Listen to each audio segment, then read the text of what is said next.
Le peuple d'Afrique recevait nos salutations. Il nous fallait un peu de repos. Ce combat s'inscrit sur le long terme. Souvent, il faut se reposer. Et d'ailleurs, le professeur Touré était là pour vous entretenir un peu. C'est un historien géographe de haut niveau. Un patriote africain très convaincu pour la cause africaine. D'ailleurs, il sera là aussi souvent sur des thèmes bien précis, correspondant à son profil sans doute.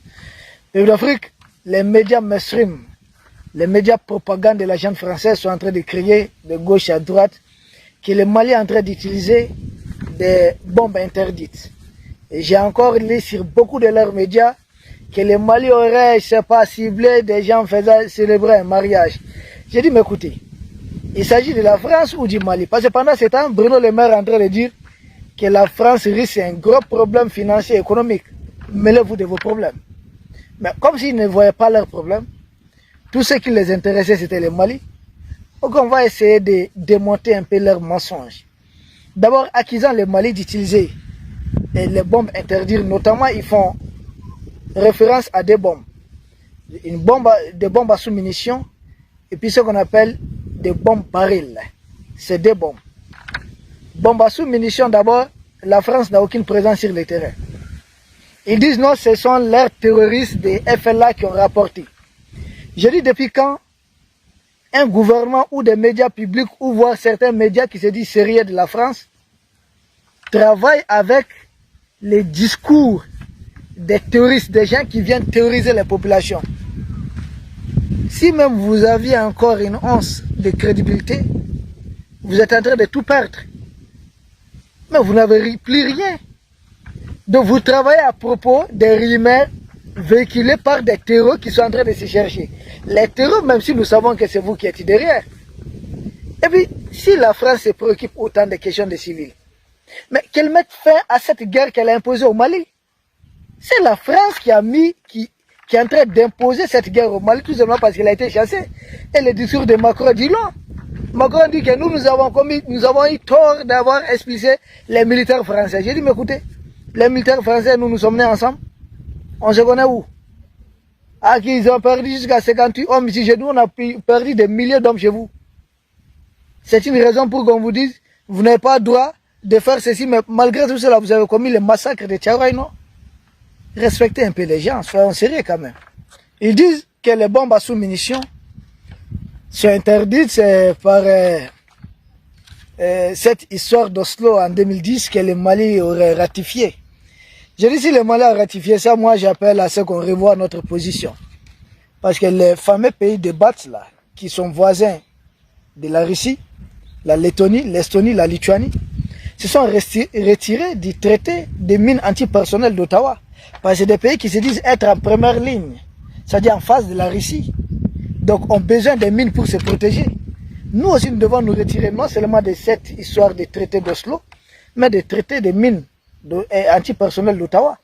Parce que nous avons besoin de miner certaines parties de nos frontières. Ce sont nos politiciens qui sont allés mettre la main dans tout ça. Et puis ils ont organisé une cérémonie pour détruire nos mines antipersonnelles en échange de quoi, je ne sais même pas. C'est bizarre. Bon, maintenant, ce qu'ils oublient, les Russes n'ont pas ratifié. Nous avons nos partenaires russes qui sont là. Et nous savons, bombes à sous-munitions, c'est des avions Su-24 qui peuvent les transporter. Donc nos partenaires russes peuvent bel et bien utiliser ça ici, c'est possible. Hein? C'est possible, ce sont nos partenaires. Ils ne sont pas retenus par un accord, quoi que ce soit. D'ailleurs, les Russes en Sibie, c'est en Ukraine là-bas. On a utilisé des bombes à sous-munitions contre eux.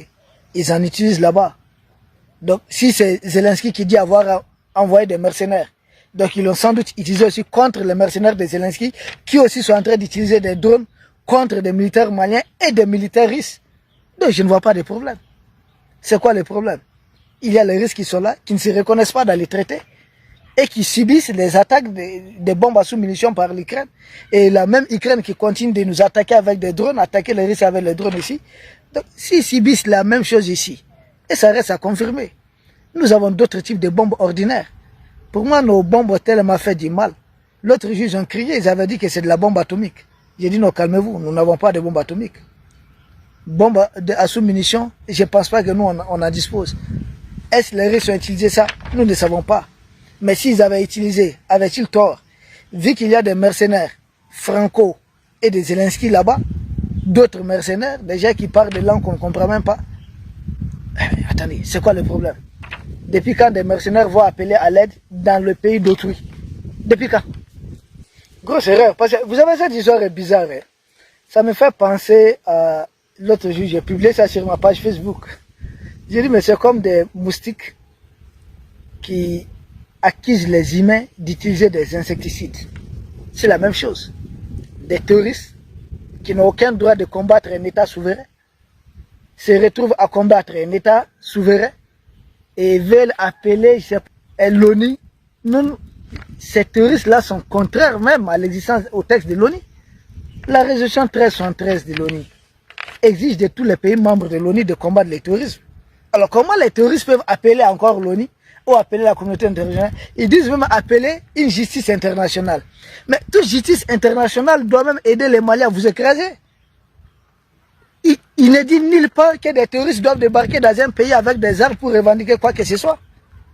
Certains disent que non, et ils veulent revendiquer une partie du territoire malien. J'ai dit, mais qui vous mandate?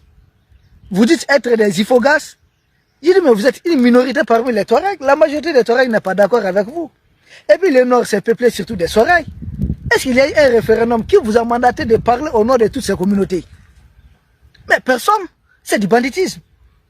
Donc vous-même, ce que vous ne savez pas, il y a une résolution de l'Organisation de l'Unité africaine, l'enceinte de l'Union africaine.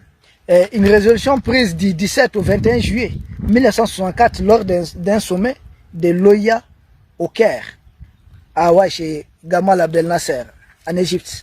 Comprenez ce que ça veut dire? C'est dans son pays. Et là-bas, il y a une résolution qui a été prise. On dit de ne pas toucher aux frontières ici de la décolonisation. Donc les frontières héritées de la colonisation, nous ne sommes pas d'accord avec ces frontières. Mais si chacun voulait modifier, revenir à son pas historique, on ne va pas s'entendre. On a dit, bon, au moins, on fait avec en attendant d'y parvenir à une unité africaine. Or, vous, votre combat, c'est en violation de cette résolution. Vous voulez morceler une partie du Mali, tout simplement parce qu'on aurait découvert les terres rares là-bas, le pétrole là-bas, l'or là-bas, d'autres pierres précieuses, l'uranium, l'eau douce, phosphate et autres. Donc vous voulez une partie du Mali parce que c'est une partie qui est très riche. C'est en violation de tous les textes. Et de l'ONU et de l'Organisation de l'Unité africaine. Bon, vous allez appeler quelle justice? Vous êtes venu, vous avez fait combien de victimes? Attendez. J'ai dit c'est des moustiques qui appellent des humains, qui accusent des humains d'utiliser des insecticides. Cessez d'être moustique. Où est le problème? Mais moi j'ai quelques questions. J'ai noté quelques questions pour les terreaux, les mercenaires de la jeune française, puisque ce sont les médias français qui sont en train de relayer. Première question. Que vous dites que votre cible est le ministre de la Défense, qui est un général 4 étoiles. Mais pourquoi assassiner son épouse, ses enfants? Pourquoi faire assassiner son entourage, ses voisins, des gens qui n'ont rien à voir, qui se retrouvent là seulement parce qu'on est voisins?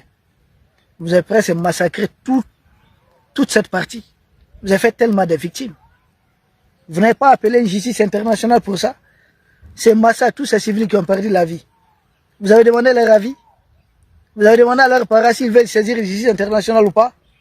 Vous n'avez pas honte? Et les médias français n'ont pas honte de relayer des bizarreries des groupes armés terror. Deuxième question. Transformer des humains en kamikazes, c'est pas un crime? Quel droit de guerre autorise ça? Utiliser des véhicules civils comme des véhicules kamikazes pour aller massacrer d'autres civils, c'est pas interdit ça? C'est pas utiliser des civils comme boucliers humains? Troisième question. Des véhicules civils et chauffeurs qui sont attaqués, les citernes et autres. Il y a une justice internationale qui vous aide dans ça? Quatrième question.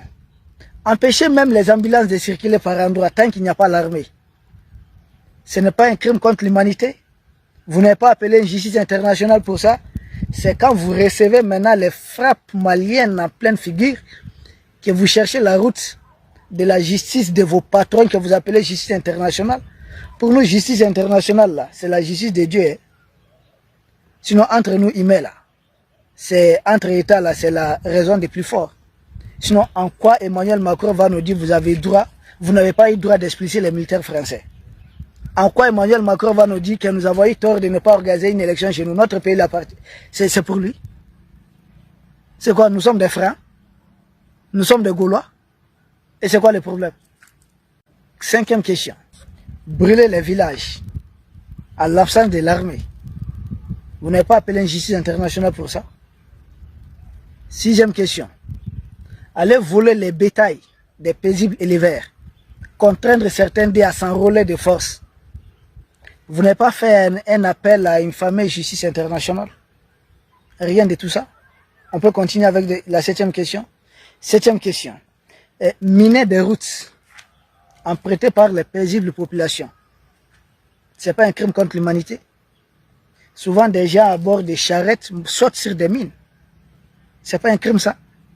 Ça ne vous dit rien. On peut continuer. 8e question. Souvent, leurs hommes débarquent dans les villages, enlèvent les femmes. Ah non, c'est pour faire nos ménages. Certaines de ces femmes sont retrouvées enceintes. Souvent, passent la nuit à jouer avec ces femmes. Les menteurs les renvoient auprès de leur époux. Ce n'est pas une humiliation, ce n'est pas un crime, ça. Vous n'avez pas saisi de justice internationale pour ça. Question 9. Les bateaux de civils que vous avez attaqués. Vous n'avez pas eu besoin de votre fameuse justice internationale. Vos parents n'ont rien vu. Leurs médias n'ont rien vu. C'est bien ça? 10e question. Les infrastructures civiles, les usines et autres que vous attaquez.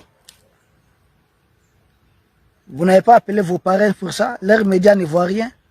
C'est la honte. La France qui s'autoproclame pays des droits de l'homme se retrouve à soutenir des terreaux qui ne savent que couper les bras et autres. C'est la déception. Peuple d'Afrique, c'est le début. L'armée malienne en train de cogner fort, de frapper fort. Les ennemis crient. Ils disent souvent c'est la bombe atomique. Souvent non, c'est bombe à sous-munitions. Souvent non, c'est bombe baril. Il dit vous n'avez rien vu encore. C'est bombe en fer même. Nous vous remercions. Nous espérons vous retrouver demain pour un autre sujet au sommet de l'actualité.